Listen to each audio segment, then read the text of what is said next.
Un homme est assis, seul, dans une cellule. Il tient dans une main une pierre, dans l'autre une aiguille à coudre. Il creuse la pierre avec la pointe de l'aiguille. Il grave un nom. Chaque jour, il taille, il sculpte ce nom dans la pierre. Ça lui évite de perdre la raison dans sa prison. Ce nom, c'est Mariam. Elle vient de naître. Et pour tenter de combler son absence auprès d'elle, il lui fabrique un cadeau qu'il espère lui donner un jour. Il a trouvé cette pierre dans la cour de la prison, et en cachette, il a réussi à dérober une petite aiguille à coudre. Une manière de dire qu'il pense à elle, à ce bébé, qui n'a que quelques jours et la vie devant soi.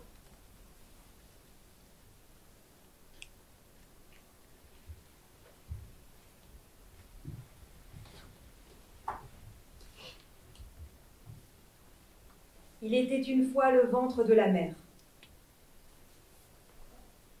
Une fille pousse dans le ventre d'une femme. Non, tu n'iras pas manifester, t'es une femme et c'est dangereux. Son frère aîné vient de lui flanquer une grosse gifle. Elle ne dit rien, mais elle plante son regard noir de femme obstinée dans ses yeux et elle part, levée, fièrement le poing dans la rue, et mêler sa voix à la voix de la foule en colère. Elle recevra bien des gifles, encore. Et des insultes aussi. Mais rien ne peut l'arrêter. À 20 ans, ni les gifles du frère, ni sa grossesse, ni même la peur d'être tuée.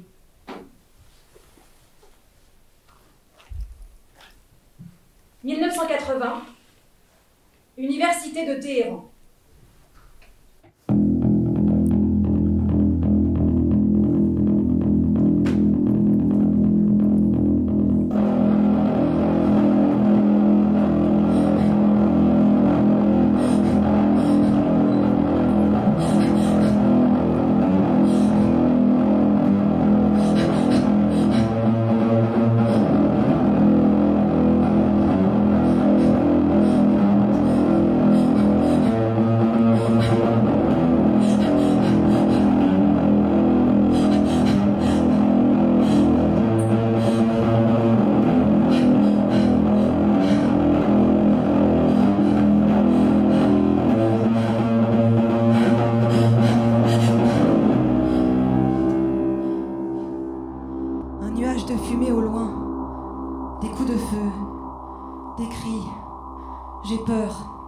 Je sens le danger et je me recroqueville un peu plus au fond du ventre. Mais ce ventre va vers la mort, poussé par une force irrépressible. La jeune mère court dans les couloirs d'une université. Elle manque de tomber. Elle a failli glisser sur une flaque de sang dont la trace mène jusqu'à une salle de cours d'où sortent des hurlements déchirants. Elle s'approche et regarde. À travers la porte entr'ouverte, elle voit une jeune fille allongée sur une table. Un homme tente de la violer. À côté d'elle par terre, un jeune homme à qui on brise le crâne à coups de bâton. Elle met la main sur sa bouche pour étouffer un cri d'épouvante. Elle est affolée et ses jambes tremblent. Des feuilles volent partout. Des feuilles de cours, des fiches d'inscription, des dossiers. Des étagères entières sont renversées. Des mains fouillent dans les tiroirs. Des bouches hurlent. Les voiles des femmes sont piétinés. Des mains arrachent leurs cheveux. Les femmes sont traînées par terre. Elles se débattent comme elles peuvent. Et les hommes qui les traînent les traitent de sales putes. Ces hommes ont les yeux injectés de sang et brandissent des bâtons plantés de clous. Ils hurlent. Le bruit d'un crâne qu'on brise. Elle court toujours mais ne parvient pas à trouver la sortie. Elle voit des jeunes tomber par terre, elle entend des cris, ses oreilles saignent. Elle voudrait disparaître. Devenir aussi petite qu'une fourmi et se faufiler dans un coin avec son bébé. Son bébé. Soudain, elle prend conscience qu'elle est enceinte. Ma mère porte ma vie, mais la mort danse autour d'elle en ricanant, le dos courbé. Ses longs bras squelettiques veulent lui arracher son enfant. Sa bouche édentée s'approche de la jeune femme enceinte pour l'engloutir. 2 hommes l'ont vue. Au bout de leurs bras pendent des bâtons cloutés. Ils avancent vers elle. Une fenêtre est ouverte. Enceinte d'un bébé de 7 mois, elle doit sauter du 2e étage. Hésite, se retourne, et son regard se fixe sur ses bâtons. Elle sent déjà les clous s'enfoncer dans sa chair. Elle saute.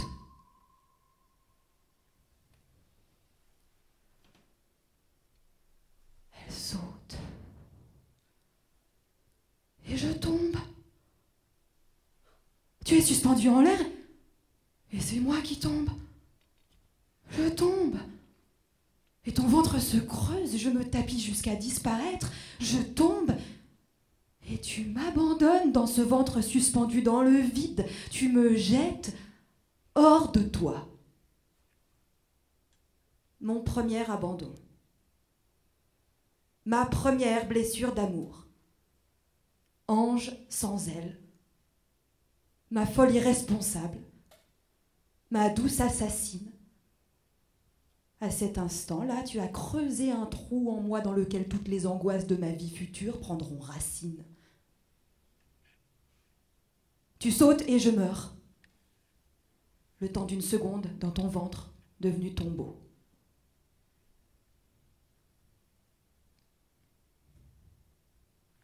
La mère est étendue sur le sol. Incapable de bouger, une douleur vive dans la jambe. La tête tournée vers le ciel, les yeux grands ouverts, elle fixe les nuages blancs. Elle reconnaît dans un nuage la forme d'une tête de cheval. Sa vue se trouble. Sa tête est lourde. Juste avant de plonger dans un profond sommeil, elle pose ses mains sur son ventre. Le bébé bouge.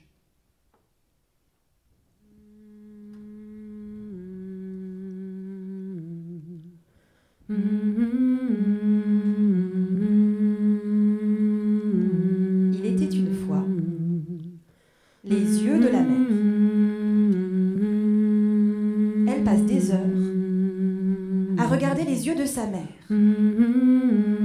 Des yeux de la mère sortent des mélodies muettes que la petite fille tente de transcrire sur des cahiers d'écolier. Donner voix à tes yeux. La mère parle peu. Des rêves tournent autour de sa tête, comme des oiseaux au-dessus des tours de silence. On a raconté un jour à la petite fille que ses ancêtres déposaient leurs morts en haut de ces grandes tours, les tours de silence, pour que les vautours viennent les dévorer. Il ne fallait pas que le cadavre souille la terre, ni le feu qui était sacré. Elle voit les rêves de sa mère au-dessus de sa tête. Elle essaye d'attraper un de ces oiseaux par 1000 ruses. Et elle n'y parvient pas. Alors elle les dessine sur des feuilles volantes qui tapissent le sol de sa chambre. Ces dessins mosaïques de mon amour pour toi, de mes tâtonnements timides pour m'approcher et sentir, même de très loin, l'odeur de tes rêves. Absente. Longtemps je t'ai vue absente, absentée de la vie, de la maternité, du désir. Tu glissais lentement sur la vie avec un sourire d'acceptation. Si j'écris aujourd'hui, c'est probablement parce que tu écrivais avant. Je vole tes images dans les poèmes que tu as écrits et que tu m'as lus. J'ai ressenti de l'appréhension chaque fois que tu ouvrais ton carnet noir rempli de notes, de lettres, de bouts de papier sur lesquels tu avais griffonné des vers, des poèmes, parfois inachevés. J'en avais toujours un peu peur. Peur de ton âme. Peur des souvenirs qui pouvaient ressurgir. Peur de cette voix si longtemps silencieuse et qui se mettait d'un coup à parler. Je voulais que ça s'arrête vite. Et j'étais soulagée quand tu refermais ton lourd carnet noir. J'avais réussi à attraper au vol une image par-ci par-là. Et ça me suffisait. Petite voleuse des bijoux de ton âme. Je préférais te deviner, t'imaginer. Je t'écris. Je n'écris pas à tu, à toi, non, je devrais plutôt dire j'écris toi. Je barbouille ton visage de mes rêveries. Je le mêle à mes mensonges, à tout ce qui me console. Je plonge mes mains dans des pots de peinture, à la recherche de tes yeux. Je te trempe dans des liquides faits de fantasmes et d'angoisses, et je te ressors de là nettoyé, transformé, sublimé. Je voudrais te tirer à l'infini pour que tu ne meures jamais. Je t'étends sur ma table de travail, je te dissèque, J'ouvre tes bras, tes jambes, je soulève tes seins, je farfouille dans ton ventre pour y trouver le secret de ma naissance.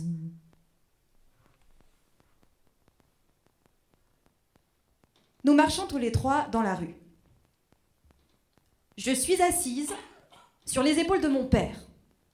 J'ai à peine 1 an. Un couple et son enfant qui se promènent. Rien de plus banal. À côté de mes couches, dans ma grenouillère, des comptes rendus de réunion du parti d'opposition pour lequel mes parents militent. Mes parents doivent apporter ces documents à une autre antenne, située plus loin dans la ville. Mon père avait eu la brillante idée d'enrouler ces documents dans du plastique et de les glisser à côté de mes couches. Il était sûr que la milice n'allait pas exiger de fouiller un bébé. En effet, l'idée était si ingénieuse qu'on me prêtait à d'autres camarades qui devaient accomplir la même mission, transmettre d'autres comptes rendus à d'autres antennes. J'étais devenue l'enfant du parti, au grand désespoir de ma grand-mère, qui s'arrachait les cheveux en voyant qu'on prêtait sa petite fille comme une chose et qu'on l'utilisait au service de la politique. C'est qui ces gens? Ces inconnus à qui vous la prêtez? J'arrive pas à le croire, vous prêtez votre bébé. Et s'il lui arrivait quelque chose, c'est votre enfant, bon sang, pas l'enfant du parti. Et je vous répète que c'est ma première petite fille.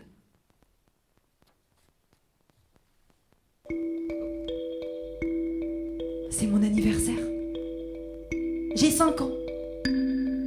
Un grand gâteau est sur la table avec plein de crème. Il manque une personne. Mon oncle, le frère de ma mère. Il s'appelle Saman. Il m'offre toujours pour mon anniversaire une fleur. Une seule fleur qui s'appelle Golé Mariam. C'est notre rituel, à chaque anniversaire, une Golé Mariam. J'adore son parfum.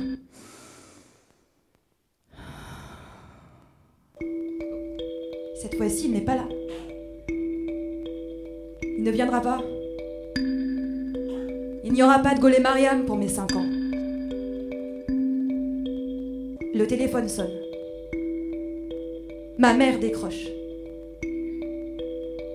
Elle écoute et elle ne parle pas. Elle raccroche. Il a été attrapé. Il est en prison à Evin. Il avait sur lui des tracts. Plus tard, quand la police a fouillé chez lui, ils ont trouvé aussi une arme. Il vient d'avoir 19 ans. Des femmes vêtues de noir font la queue pour voir leurs détenus. Des silhouettes noires, silencieuses, des paniers à provisions dans les bras. Elles attendent leur tour de visite. Je fais la queue avec ma grand-mère. Puis un peu plus tard, je suis assise face à mon oncle. Et il y a une vitre qui nous sépare. Je lui parle à travers un téléphone. Il sourit avec effort. Je sais ce que ça lui coûte, ce sourire. Je lui dis que ces hommes barbus sentent mauvais et qu'ils sont moches. Il éclate de rire, puis se rattrape en mettant le doigt sur sa bouche en signe de silence. Ne parle pas comme ça ici. Ma grand-mère me gronde aussi. Je m'ennuie. J'ai envie de partir. Je déteste cet endroit. Mon oncle est dans une cage gardée par des hommes dégoûtants. Je pense à mes jouets que je vais devoir abandonner. Je ne veux pas être comme lui dans cette cage. Je veux aller là-bas. Peut-être que c'est bien, là-bas.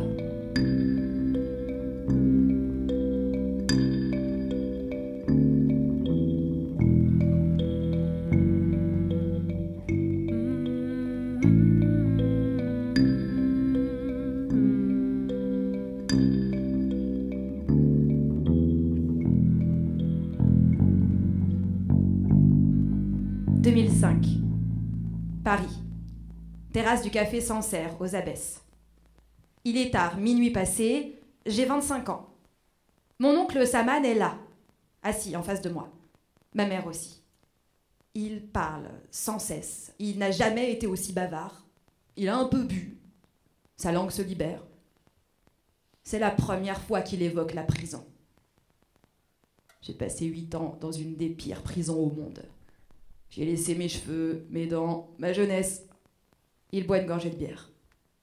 La première année, je partageais ma cellule avec un grand journaliste engagé dont les écrits étaient célèbres dans les milieux intellectuels iraniens. J'étais si fière de partager ma cellule avec lui, mais cet illustre résistant avait une drôle de manie. Il regardait chaque matin le même dessin animé à la télévision. Le dessin animé n'avait rien d'exceptionnel, banal comme il s'en fait tant, et il regardait ce truc avec une assiduité, une concentration imperturbable. Chaque matin, il suivait tous les épisodes. Pour rien au monde, il n'aurait raté une minute des aventures de la petite Nouchabé. C'était le nom du dessin animé. Un jour, ne tenant plus, je lui demande pourquoi il regarde ça tous les jours. Ça me surprend qu'un journaliste comme lui, célèbre, reconnu, engagé et emprisonné pour ses idées politiques, puisse trouver de l'intérêt à ce stupide dessin animé. Et franchement, je m'inquiète pour lui, car j'attribue cette obsession à une forme de régression. L'homme a levé la tête et m'a fixé du regard. Il a souri, puis il m'a répondu lentement. C'est pas un stupide dessin animé. Et je ne régresse pas, ne t'inquiète pas. Tu vois le personnage de Nouchabé, la petite bouteille qui parle dans ce dessin animé. C'est la voix de ma femme, la voix de ta femme. C'est son métier, elle est doubleuse. Elle fait la voix de ce personnage. Et moi, c'est sa voix que j'entends chaque matin.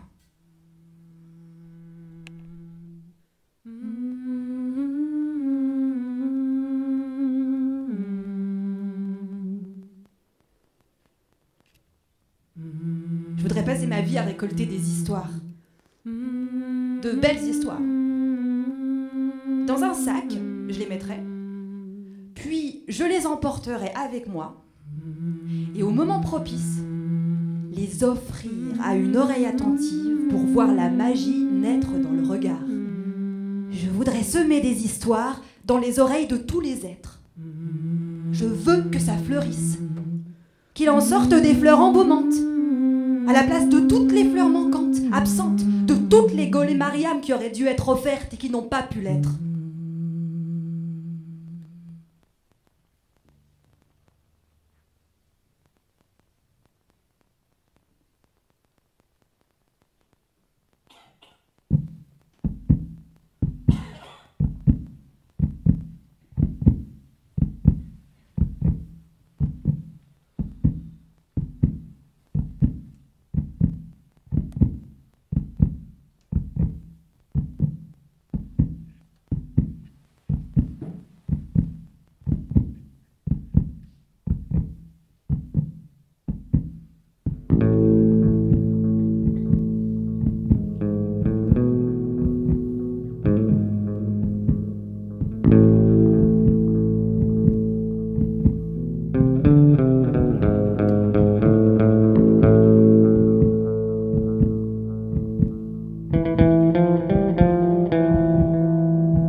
Dans le quartier de Des-Remparts. Elle est le lieu secret de réunions politiques clandestines. Chaque semaine, des gens viennent chez nous. Lorsqu'ils franchissent le seuil de la porte, ils ont les yeux baissés. Ils fixent uniquement leurs chaussures. Ou les ferment complètement pour ne pas voir le trajet ni reconnaître le lieu. C'est la règle, si on se fait prendre, on ne pourra pas révéler le lieu. Une fois dans la maison, ils lèvent et ouvrent les yeux, et moi, je les regarde attentivement pour voir si je reconnais un visage familier. Pendant ces réunions où les grandes personnes écrivent des prospectus et fument d'innombrables cigarettes, on me met dans un coin de la maison. Je joue, ou plutôt je fais semblant de jouer. Je sais que je ne dois pas déranger. Ce sont des affaires d'adultes. Et d'ailleurs, personne ne prête vraiment attention à moi. Personne. excepté un seul. Il s'appelle Abos. C'est le seul qui s'intéresse à moi parmi ces anonymes. Il s'approche de moi, me soulève, il me lance en l'air en riant. Il déclame très fort que ce bébé lui donne de la force de combattre, de prendre les armes, que c'est pour tous les enfants de ce pays qu'il veut faire la révolution à nouveau contre ces salauds, qu'il est prêt à mourir pour tous les bébés qui sont nés sous la révolution. Il me regarde en souriant et me repose sur le sol. Ses yeux brillent quand il sourit. Et même quand il ne sourit pas, il a le regard des illuminés. Abos, c'est une étoile filante. Il n'aura pas une longue vie parce que son cœur un jour ne pourra plus contenir tout cet amour à donner. Un jour, son cœur explosera. Et j'espère que le monde sera éclaboussé de son amour. Moi, je le regarde et je lis tout ça dans ses grands yeux noirs, intenses de vie. Un matin, la mère d'Abos frappe à notre porte. Elle a les yeux rouges. Elle a du mal à parler. Ma mère comprend tout et elle l'invite à entrer. Mon fils a été attrapé.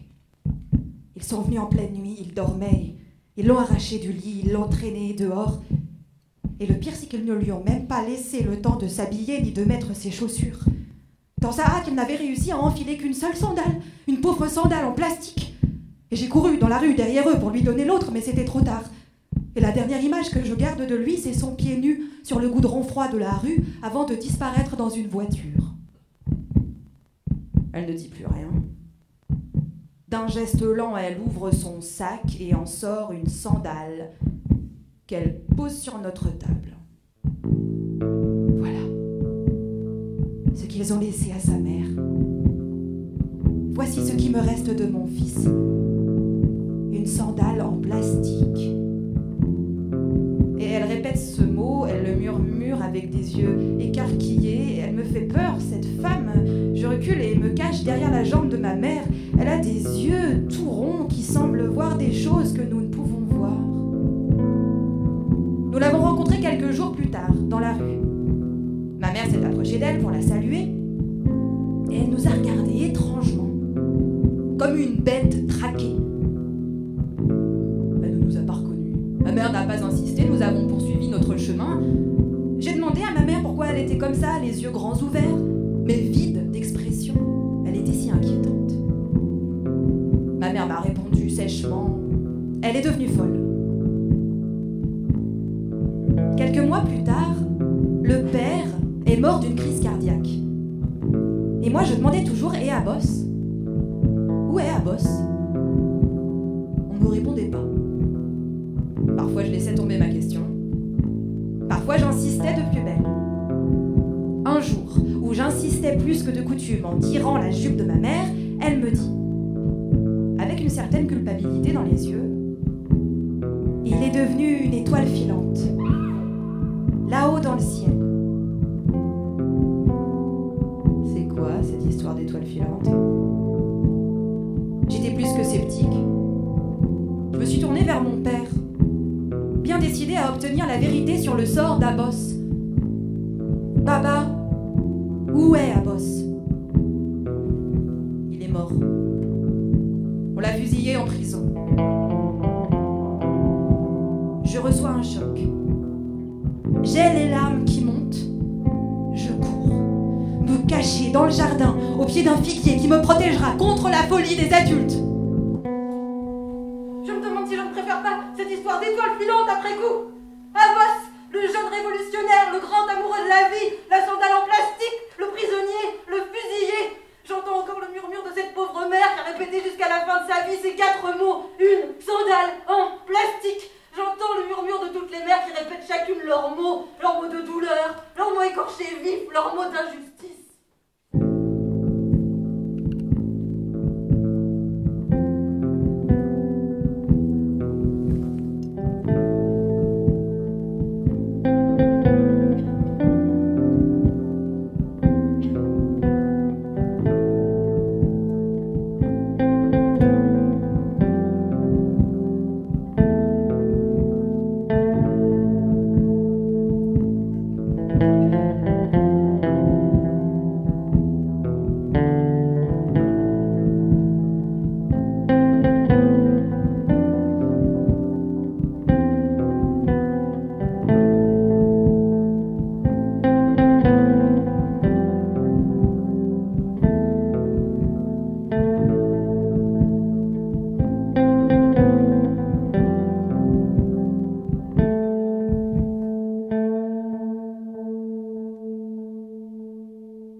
Une mère et sa fille sont assises dans un aéroport. Salle d'embarquement. La petite fille regarde autour d'elle. Elle attend. Il fait chaud. La petite fille ne pense qu'à son père. Elle va le retrouver. Enfin! Un homme se dirige tout droit vers la mer. Il a le regard dur. Il ressemble à ces hommes de la prison où l'oncle est enfermé. La même barbe, les sourcils froncés, les dents serrées. Ses mains prennent le passeport de la mère. Elle ne comprend pas, il y a un problème, elle doit le suivre, elle se lève et marche vite. La fille court presque derrière elle, elle panique, l'homme se perd dans la foule et finit par réapparaître au bout d'un couloir. Elles sont loin de la salle d'embarquement à présent. Elles sont assises dans une petite salle en face de lui. La fille fixe l'homme de ses grands yeux. Elle est impressionnée par sa barbe, épaisse, frisée, longue, noire. C'est une forêt sombre, au fond de laquelle brillent de petites dents quand il parle. Elle lui masque la moitié du visage, s'étendant des pommettes au cou. Elle est persuadée que la barbe aurait voulu pousser davantage, envahir d'autres espaces comme la nuque, les oreilles, les paupières, le front. Elle imagine le visage entier de l'homme recouvert de poils. Elle prend peur. Tu peux pas embarquer. Tu partiras pas. Ton voile est mal mis, la loi islamique est stricte là-dessus. Pardon? Je comprends pas. Des mèches dépassent de ton voile. La mère enfonce à la hâte les quelques mèches sous son foulard et le tire sur son front. Il tombe presque sur ses yeux maintenant. Elle resserre brutalement le nœud, ses mains tremblent. Je vous demande pardon, j'ai pas fait attention à ces quelques mèches. Tais-toi. Je dois rejoindre mon mari. Je t'ai dit que tu pouvais pas embarquer. On va te retenir ici avec ta fille, jusqu'à ce qu'on décide de votre sort. Mais ma fille doit rejoindre son père. Tais-toi. Je vous en prie, laissez-nous partir. Tais-toi, je te dis. Je veux aller dans l'avion, maman. On ne peut pas. Pourquoi on ne peut pas? Sans passeport. Pas d'avion. Sans avion. Pas de papa. Soudain, je comprends tout. Je ne verrai pas mon père. C'est aussi simple que ça. Ce méchant barbu m'empêchera de le voir et je devrais encore attendre toutes ces heures sans lui, sans papa. Et la petite fille se met à pleurer. Elle pleure en regardant cet homme et elle appelle son père. Papa! Elle l'appelle à l'aide. Papa, il est mal, papa! Elle voudrait le faire apparaître pour qu'il les délivre de Barbe Noire. Les larmes, timides et plaintives, deviennent peu à peu des hurlements, des sanglots violents. Elle se frappe les cuisses et toujours elle crie Papa! Quelque chose se déchire. Elle s'accroche à sa mère pour ne pas tomber de sa chaise. La mère est une statue, elle fixe droit devant elle, le regard dans le vide, on dirait qu'elle est morte. La fille ne voit plus rien, ni la salle, ni la mer. Ses yeux brouillés de larmes ne fixent qu'un seul point devant eux, comme hypnotisés par cette chose dans les mains de cet homme, au bout de ses doigts, le passeport. Elle n'entend plus rien, l'homme exige qu'on la fasse taire, la mère ne réagit pas, elle écoute chaque sanglot de sa fille, elle sait que c'est la seule arme qui leur reste, les sanglots affolés de sa fille. Fais-la taire, je te dis. Elle ne se taira pas, et il le sait. Et l'homme, peu à peu, a le regard qui change. Une douceur timide apparaît sur son visage. Les traits auparavant tendus semblent se relâcher. Il entend cette fille, et ce mot, Baba, qu'elle crie, s'immisce dans sa peau, se faufile en lui, monte à la surface de ses yeux et les ouvre d'un coup. J'ai une fille aussi. Elle a 5 ans. Quel âge a-t-elle? Bientôt 6 ans. Elle n'a pas vu son père depuis combien de temps? 7 mois. J'ai pas le droit de faire ça. Dégagez d'ici. Vous embarquez dans une demi-heure.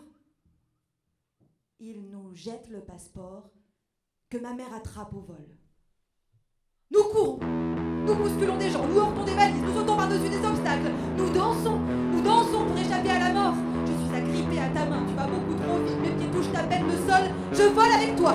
Le foulard de ma mère glisse sur ses cheveux noirs. Elle le remet, il retombe. Tes mèches de cheveux s'envolent. Les pans de son manteau ample et long sont comme deux mains qui se soulèvent et flottent dans l'air, applaudissant notre départ, notre course effrénée vers l'avion, vers la liberté.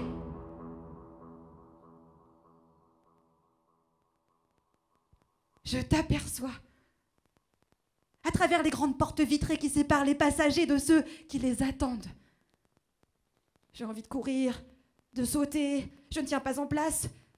Je lâche la main de ma mère et je bondis dans tes bras et je m'y colle. Je reste ainsi pendant des heures, accrochée à toi.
Moi, je ne joue pas.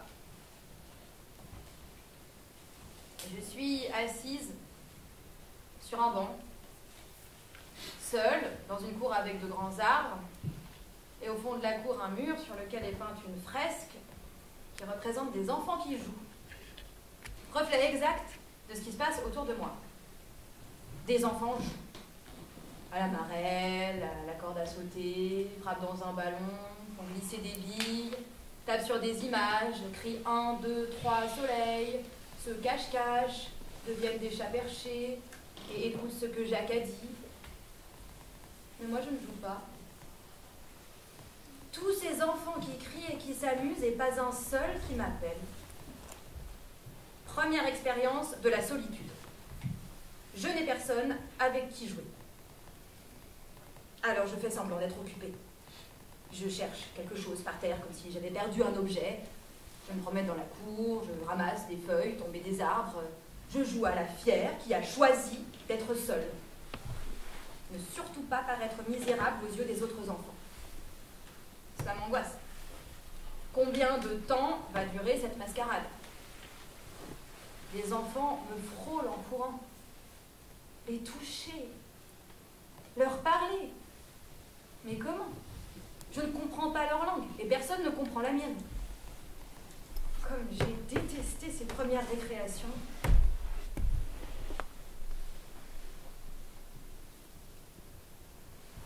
Alors la petite fille aux grosses boucles noires imagine des dialogues avec des amis imaginaires. Elle s'invente des histoires. Des histoires qui consolent, des histoires qui remplissent la bouche du réel. Elle est une reine, prisonnière d'une langue étrangère, et elle envoie des messages secrets dans sa langue maternelle à un courageux chevalier qui doit venir la délivrer de ces mots barbares. Elle est une sorcière qui a inventé une potion magique. Il suffit de la boire pour parler sur le champ une langue étrangère à la perfection. Elle est une scientifique renommée qui a su mettre en place un système d'apprentissage des langues extrêmement performant, grâce auquel, en une semaine, on peut intégrer toutes les langues du monde. Elle enfile ses histoires, les unes à la suite des autres, et promène dans la cour, derrière elle, la longue traîne de son imagination consolatrice. Sillon que je trace déjà à cet âge-là sur le sol du réel, pour nettoyer ou embellir la vie.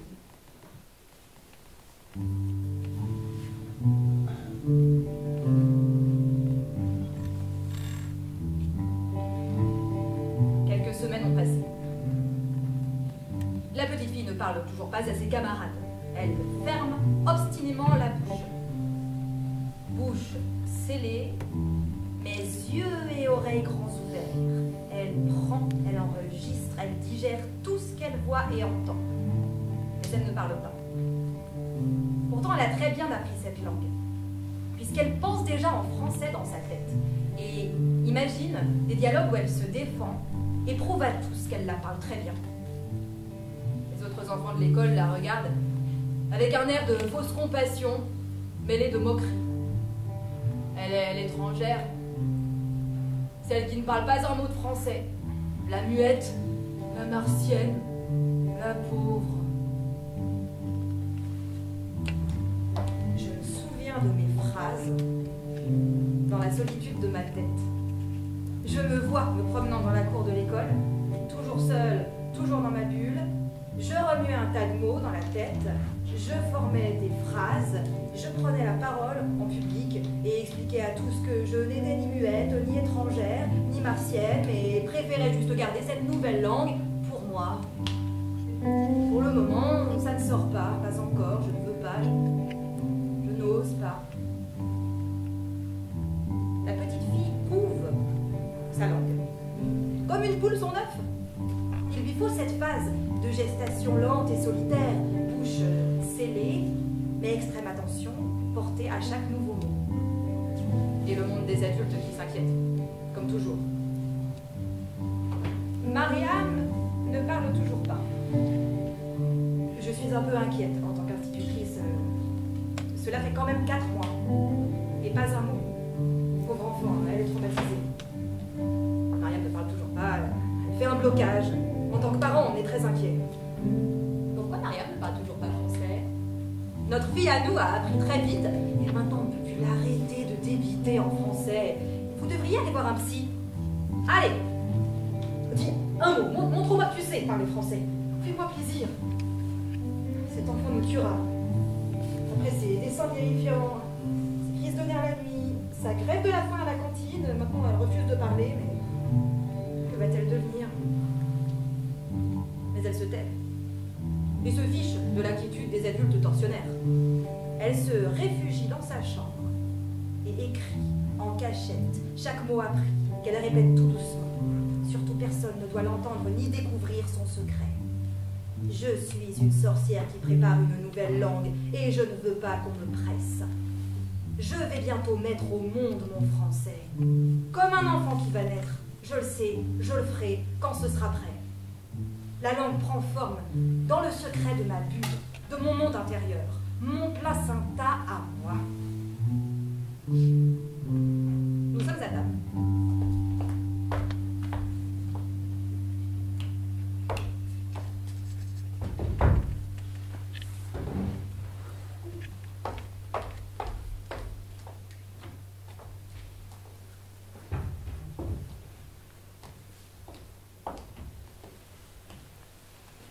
Une chose me tracasse.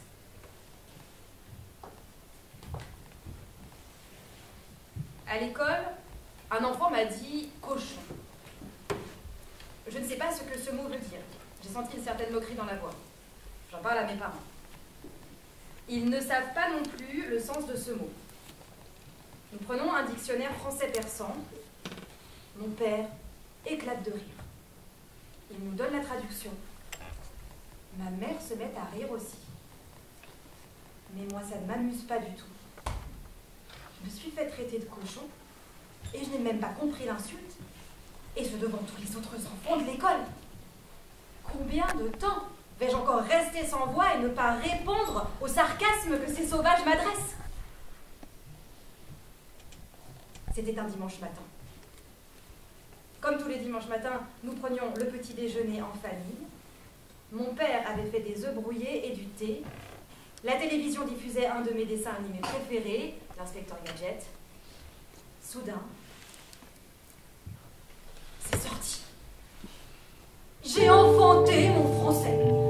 Je me suis mise à parler en français sans m'arrêter, avec une vitesse et un enthousiasme fulgurant. J'ai dit que j'aimais beaucoup l'inspecteur Gadget. J'ai raconté ma journée de la veille à mes parents. Je leur ai dit que je n'aimais pas les mathématiques, qu'une fille était particulièrement méchante avec moi en classe, que Madame Berry avait de drôles de cheveux, que j'aimerais bien que mon école soit à côté de la maison, que j'aimais beaucoup les dictées, que parfois les enfants se moquaient de mes vêtements. Tout ça est sorti pêle-mêle dans une joyeuse confusion délirante, passant d'un sujet à l'autre sous les yeux ahuris de mes parents qui me regardaient bouche bée.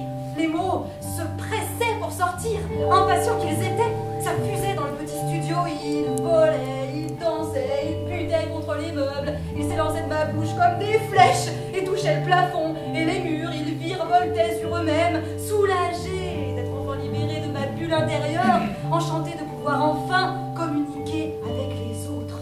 Tout l'espace était rempli de mes mots français. Ma mère riait les larmes aux yeux et mon père était incapable de reposer sa fourchette, qu'il tenait à 2 cm de sa bouche. Il était figé dans ce mouvement, comme un arrêt sur image. Finalement, il l'a laissé tomber pour s'exclamer « Elle parle! Enfin, ma fille parle français!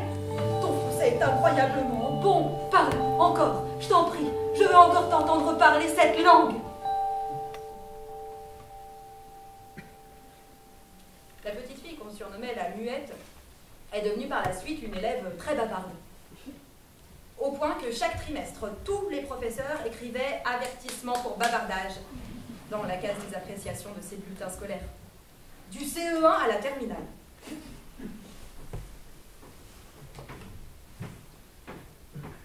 À la recherche de la langue perdue.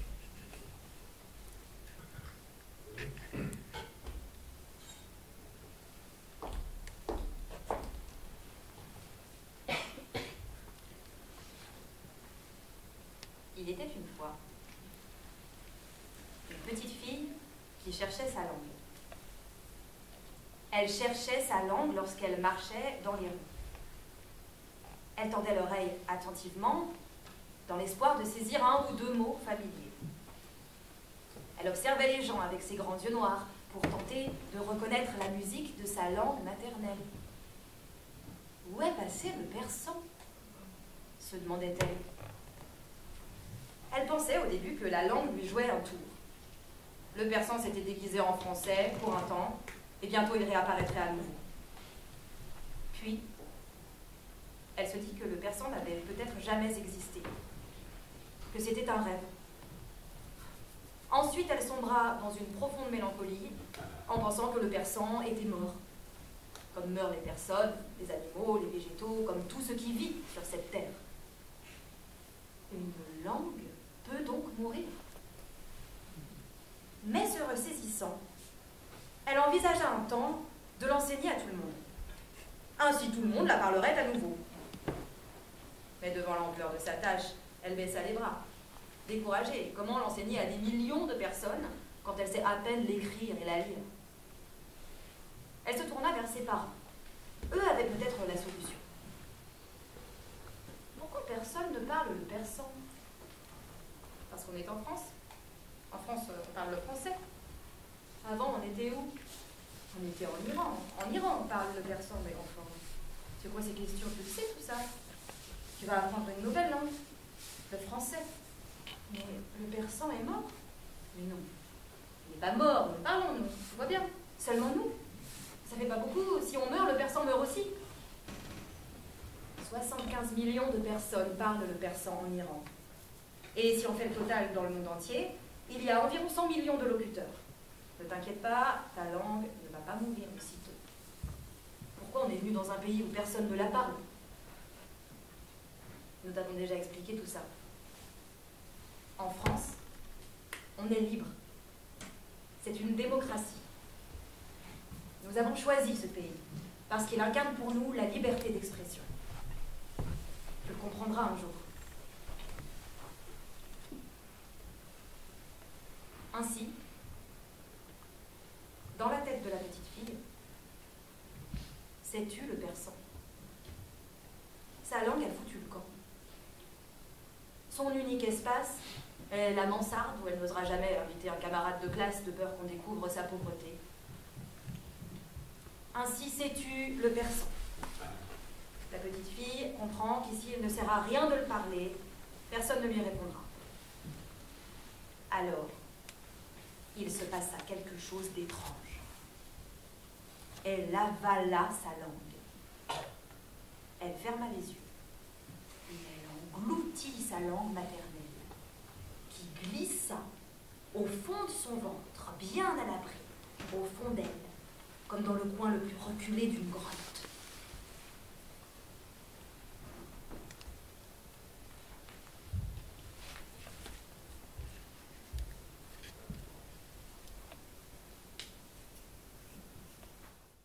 مهتاب به نور دامن شب بشکافت. می نوش، دمی بیتر از این نتوان یافت. خوش باش و میندیش که مهتاب بسی اندر سر خاک یک به یک خواهد تافت.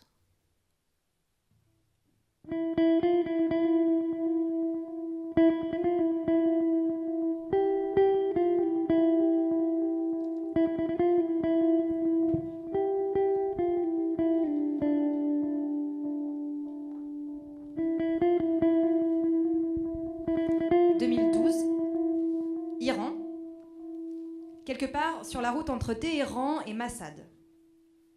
Je suis dans la voiture de mon oncle. Nous roulons vers le désert.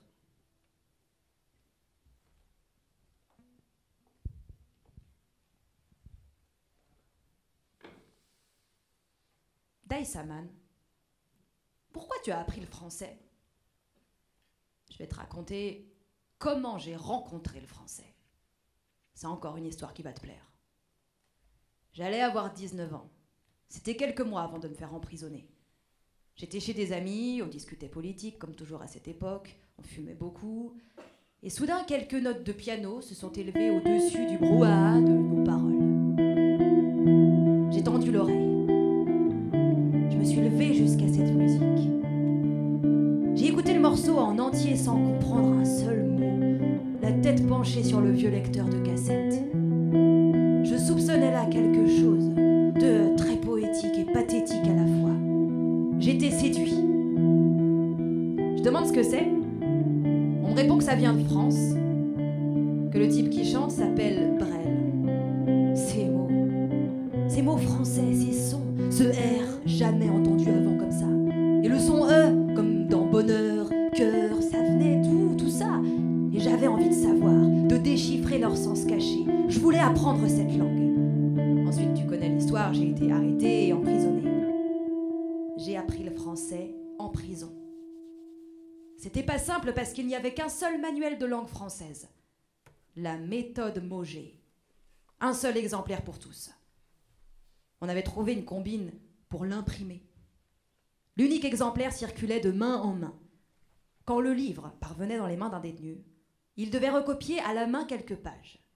Un papier à l'intérieur du livre l'informait des pages précédemment recopiées. C'était le pacte entre tous les apprenants du français. C'est comme ça que nous l'imprimions à notre façon.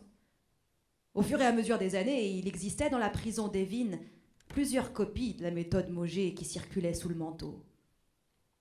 C'est comme ça que j'ai appris le français. Je voulais comprendre les paroles de Ne me quitte pas de Brel. Un soir où j'avais à peine 19 ans et 1 milliard de rêves dans la tête. Ensuite, j'ai découvert d'autres chansons, des livres aussi. J'ai eu le vertige de la littérature française et j'en suis tombée amoureux. Il m'a demandé ensuite de mettre un CD et de monter le volume.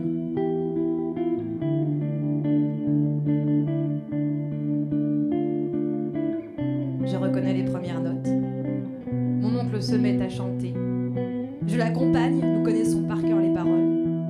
Nous chantons, à tue-tête, en riant et en faisant de grands gestes avec nos mains et nos têtes, caricaturant les acteurs de tragédie.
les mains moites et le foulard sur mes genoux, je rentre en Iran. 17 ans avant Téhéran-Paris, ce soir, Paris-Téhéran. Voyage inverse. Retour en arrière. Je me demande si je vais retrouver la petite fille de 5 ans là où je l'ai laissée. Les mains moites prennent un carnet noir et un stylo. J'essaie d'écrire pour me calmer, mais ça ne sort pas. L'émotion est une boule trop grosse et compacte pour que je puisse la décomposer en mots. C'est un morceau qui est bloqué au milieu de ma gorge. Ça ne descend pas, ça ne remonte pas. Je demande un verre d'eau à l'hôtesse voilée. Je bois. Même l'eau ne passe pas. Je ferme les yeux et essuie mes mains sur mon manteau ample qui me recouvre des épaules aux pieds. J'attache mon foulard. J'y enfonce quelques mèches rebelles. Je respire. Tout va bien se passer. Contrôle de police. Je serre mon passeport dans mes mains, mon cœur bat très vite. J'ai peur. Tout va bien se passer. Le policier regarde attentivement mon passeport iranien. Il tourne les pages. Vous n'êtes pas revenu depuis combien de temps ? 17 ans. Votre passeport est flambant neuf ? Oui, je viens de l'obtenir. Et avant ça, vous n'aviez pas de passeport ? Si, un passeport français. Mais vous êtes né en Iran ? Oui, mais j'ai grandi en France. Vous aviez donc quitté le pays ? Oui. En quelle année ? En 1986, je ne sais pas l'équivalent dans le calendrier iranien. Pourquoi vous y revenez après tout ce temps ? Je veux revoir ma famille. Attendez ici. Il est parti avec mon passeport. Je regarde autour de moi, je ne connais personne. Ma respiration devient courte, saccadée, mes mains sont de plus en plus moites. Tout va bien se passer. Maman ? Pourquoi le monsieur barbu a pris notre passeport ? L'homme revient. Il tamponne le passeport et me le tend. Je respire. Je mets la main devant ma bouche pour ne pas pleurer. Tout va bien se passer. Ma fille, plus jamais tu ne revivras ça. Plus jamais. Est-ce qu'on va me reconnaître ? J'entends mon prénom. On m'appelle. D'où viennent les voix, je ne sais pas. Elles sont nombreuses. Je cherche, je regarde autour de moi. Les voix s'approchent. Je franchis la porte qui sépare les voyageurs de ceux qui sont là pour les accueillir.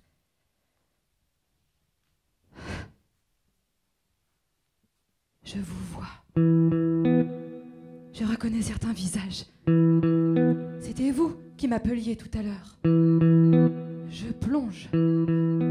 On m'attrape et on m'emporte. Des mains prennent mes bagages, on me serre fort, je passe de corps en corps, je ne vois même pas qui m'embrasse ou m'enlace, on me met des bébés et des fleurs dans les bras, des bébés que je n'ai pas vu naître et qui sont désormais mes petits cousins et cousines. Je vois de jeunes cousins qui m'embrassent, ils avaient 2 ou 3 ans à l'époque. Mon Dieu, ce sont des hommes aujourd'hui. Des mains me caressent les cheveux, les joues, les épaules. On me tend toujours des enfants qui déposent des bisous baveux sur ma joue. Puis les fleurs font place à d'autres bébés, les bébés sont remplacés par des embrassades et je m'abandonne à cette vague de tendresse qui s'abat sur moi. Je reconnais ma tante, Ahmed Aziz. Elle pleure à chaudes larmes, son corps m'enveloppe comme du coton chaud. Je vois aussi dans la foule le visage de mon oncle Saman, celui qui a fait 8 ans de prison. Il s'approche de moi et je saute dans ses bras. Il ne dit rien, il me prend la main et il veut me montrer quelque chose. La foule s'écarte un peu et je t'aperçois.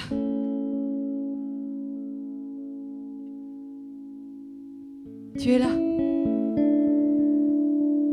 Tu es sagement assise, avec tes béquilles posées sur la chaise à côté de toi.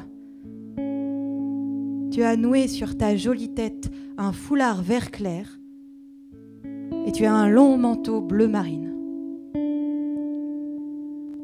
Tu me vois. Nos yeux se rencontrent enfin après tout ce temps. Tu me souris. Tes yeux sont mouillés. Les miens se retiennent de pleurer. Tu veux te lever. Mon cousin aîné court pour t'aider. Tu l'écartes avec ta béquille et tu lui dis d'un ton ferme « Pose-toi, je n'ai besoin de personne. » Ça fait 17 ans que je n'ai pas vu ma première petite fille. Elle a fait le voyage pour revenir ici. Et ce soir, je vais me lever pour elle. Je vais me lever toute seule, sans l'aide de personne, sans même mes béquilles. Je ne bouge pas. Je te regarde te lever. Comme tu es fière et belle. Tu as du mal, mais tu le fais, lentement. avec beaucoup d'efforts. Tes jambes tremblent et ta main tente de s'agripper à quelque chose dans le vide, mais tu le fais. Tu es obstinée comme ta petite fille. Te voilà debout devant moi, statue inébranlable. À cet instant, personne ne peut te renverser tant ta force est grande. Je m'approche de toi à petits pas. J'ai peur de te briser, de rompre le fragile équilibre sur lequel tu tiens. J'ai peur aussi que tu disparaisses d'un coup de baguette magique, comme dans le passé. Enfin, je t'attrape dans mes bras. Je plonge ma tête dans ton cou et je respire mon enfance. Nous sommes toutes les deux debout et c'est toi qui me soutiens.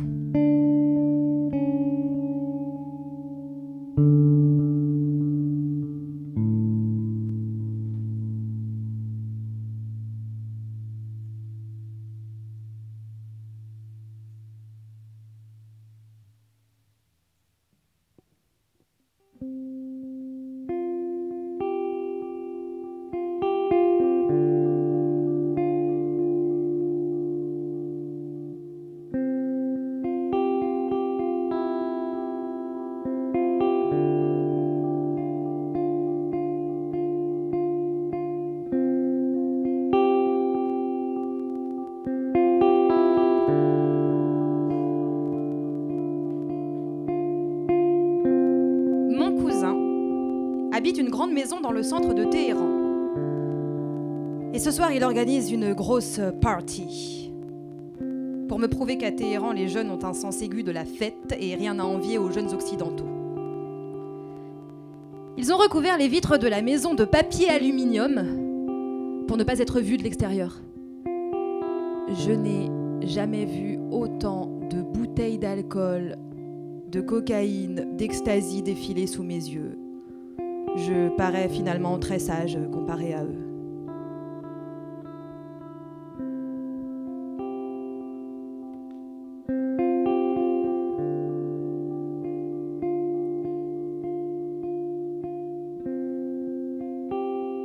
Je l'ai rencontré ce soir-là.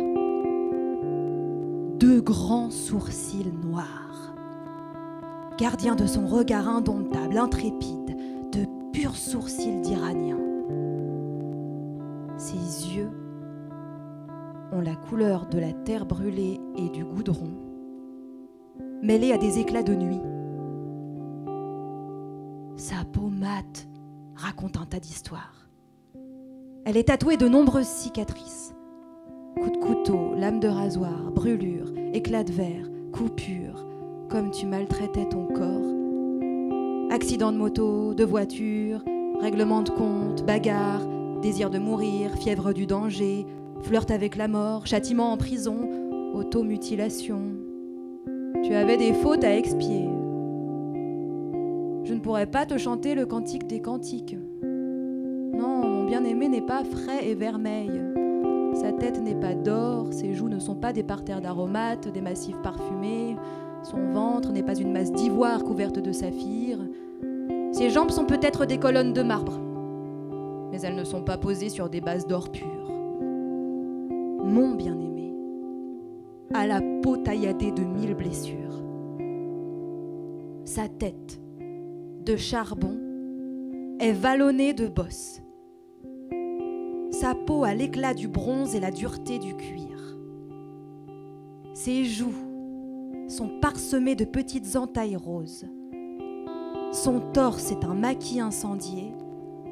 Son ventre remue de mystérieuses haines mal cicatrisées. Ses jambes sont parcourues de rivières rouges boursouflées. Ses pieds abîmés sont tamponnés de taches brunâtres encore douloureuses.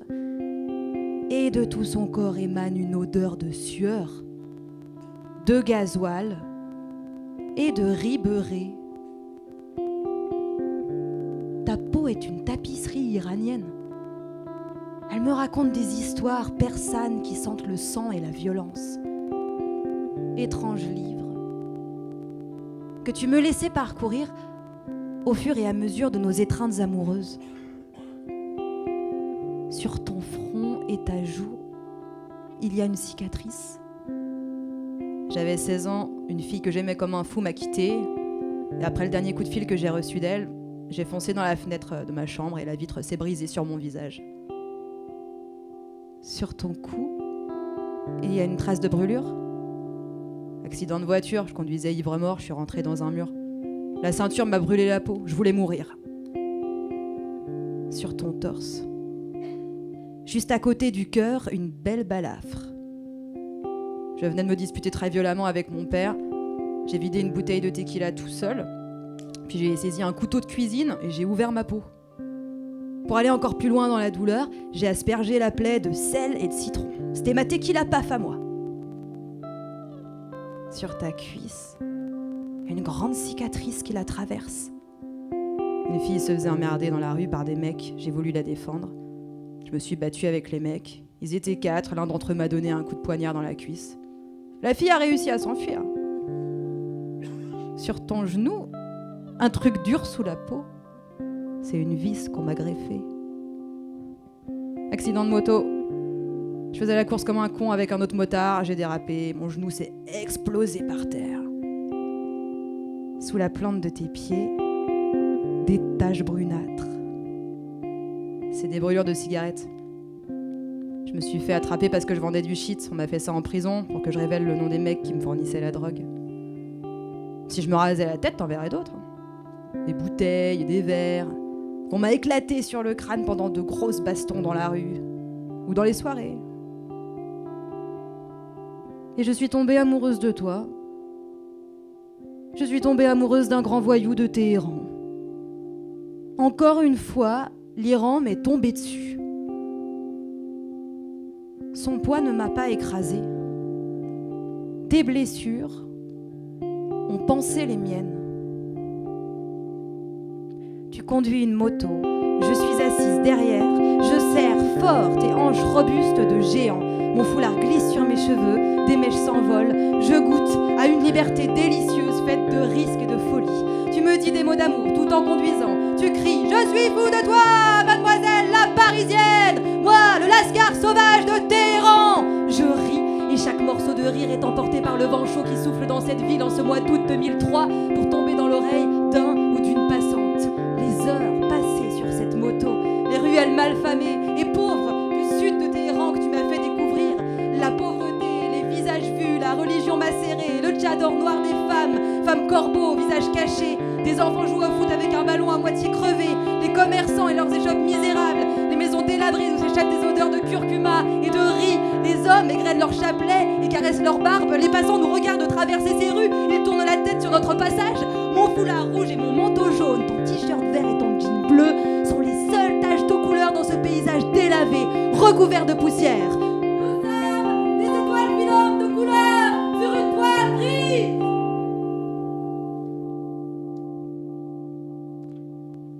Ton corps, c'est l'Iran. Tu éclates de rire. Tu me regardes l'air amusé. Ah ouais. Comment tu fais pour parler comme ça? Où tu vas chercher des trucs pareils? Je suis une poète, moi, monsieur. J'avais remarqué, ouais. Donc mon corps tout défoncé, c'est l'Iran. Oui. Tes blessures, tes écorchures, tes cicatrices, c'est le symbole de l'Iran meurtri et abîmé, l'Iran saccagé par les ayatollahs. Tu incarnes cette jeunesse détruite. Pas seulement la jeunesse, mais le pays tout entier. Tu ris encore plus fort. Puis tu prends mon visage dans tes mains. J'aurais jamais pensé que ça pouvait être aussi drôle de sortir avec une intello. Drôle? Je te parle d'un truc hyper sérieux et tu trouves ça drôle. Tu me fermes la bouche en m'embrassant de toute ta douceur brutale.